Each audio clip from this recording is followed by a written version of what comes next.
జై శ్రీరామ్, జై గోమాత, జై గోమాత.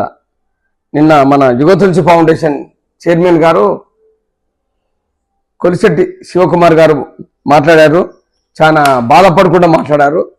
గోవులను డైలీ ఈ రంజాన్ విషయంలో, రంజాన్ జరిగే పొజిషన్లలో వాళ్ళు ఇక ఈ 40 రోజుల దాని నుంచి చాలామంది ఆవులను హత్య చేస్తున్నారు అన్నట్టేది. దాన్ని గోవును జాతీయ ప్రాణిగా చేయాలని ఇప్పటికి 10 సంవత్సరాల మేము ఫైట్ చేస్తున్నాము. మన శివకుమార్ అన్నతో కూడా నేను కూడా ఆయనతో కూడా ఉంటున్నా. గోవులను రక్షించాలి అని మేము దాని మీద తిరుగుతున్నాం. ఆ గోవులను రక్షించిన రోజు ఈరోజు మన భారతదేశం సస్యశ్యామలంగా ఉంటుంది. గోవు రక్తం రోడ్ల మీద పడితే, భూమి మీద పడితే భూదేవత కూడా సహిస్తలేదు. ఇట్లనే నిన్న అక్కడ భూకంపాలు వచ్చి అది వాళ్ళు అదే గొడ్లను కోసుకొని తినడం అది చేస్తుంది. నేను చూసిన కదా మయన్మారు, అక్కడ థాయిలాండ్ కాడ అక్కడ మొత్తం బిల్డింగులు కూలిపోయినాయి. ఆ పరిస్థితి రావద్దని నేను కోరుకుంటున్నాను. వీళ్ళు ఏంటంటే వీళ్ళు గోవును తినేదే కదా, దాన్ని చంపి తినచ్చు అని అంటున్నారు. దాంతో ఎన్నో లాభాలు ఉన్నాయని మనకు తెలుసు. అన్ని లాభాలు ఉన్నాయి. అది గోమాత పాపం గడ్డి పెడితే తర్వాత పాలిస్తుంది. దాంతో ఎన్నో లాభాలు ఉన్నాయి. కరోనా కూడా టైంలో కూడా గోశాలలో కరోనా రాలేదు. అవన్నీ తెలిసిన విషయమే. మనం ఎప్పుడైనా దయచేసి చెప్తున్నాను, ఇప్పటికైనా కూడా మీరు మానుకోండి. అది మంచి పద్ధతి కాదని చాలా మంది ముస్లిం నా ఫ్రెండ్స్ ఉన్నారు, వాళ్ళు మటన్ తినరు.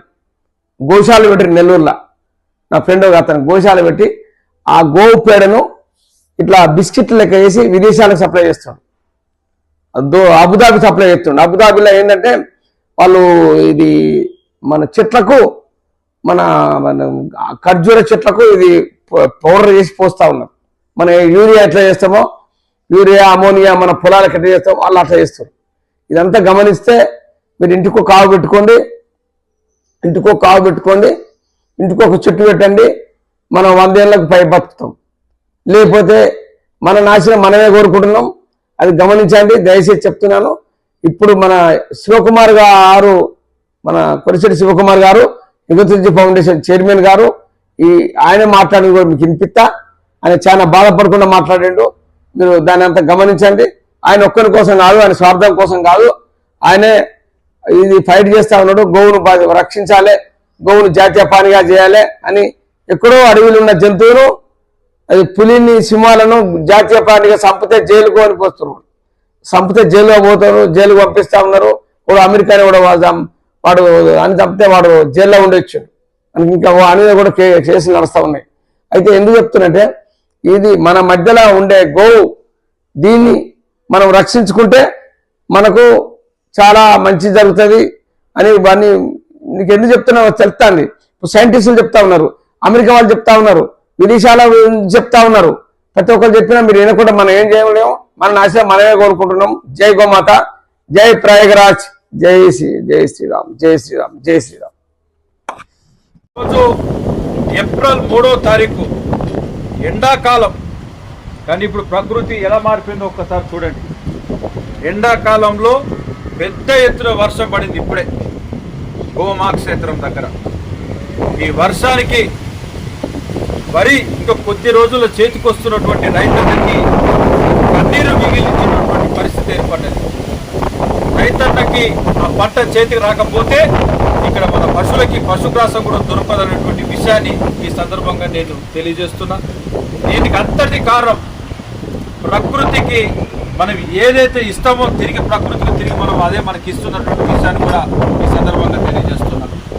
ప్రకృతిని మనం కాపాడుకోవాలంటే గోహత్యలు పాల్పడకూడదు, గో హింస చేయకూడదు. ఈ భూమాతకి గోమాత చాలా అవసరమైనటువంటి విషయాన్ని ఈ పాలకులకి ఎన్నిసార్లు చెప్పినా అర్థం కావడం లేదు. ప్రకృతి విలయతాండం చేసి వర్షాలు పడితే వేల కోట్ల రూపాయలు రైతులకి సహాయం అందిస్తామని చెప్పేసి, పంట నష్టం అందిస్తామని చెప్పేసి రకరకాలుగా డబ్బులను వేస్ట్ చేయడమే తప్ప దాన్ని అధిగమించేటువంటి శక్తి గోమాతకే ఉంటుంది. ఈరోజైతే మీరు గోహత్యలు ఆపుతారో ఆ రోజు ఈ ప్రకృతి మనకు అన్ని విధాలు సహకరిస్తుందని ఈ సందర్భంగా తెలియజేస్తున్నాం. మీరు ఎన్ని వేల కోట్లు ఇచ్చినా కూడా గోహత్యలు పాల్పడుతూ అటు డబ్బులను వేస్ట్ చేస్తూ చేయడం వల్ల ఎటువంటి ఉపయోగం లేదు. పశుగ్రాసం అందక పశువులన్నీ కూడా బాధతోని ఆకలితో అలమటించేటువంటి పరిస్థితి ఏర్పడ్డది. ఇప్పటికైనా ఈ పాలకులు బుద్ధి తెచ్చుకొని గోహత్యలను ఆపాలని ఈ సందర్భంగా నేను డిమాండ్ చేస్తున్నాను.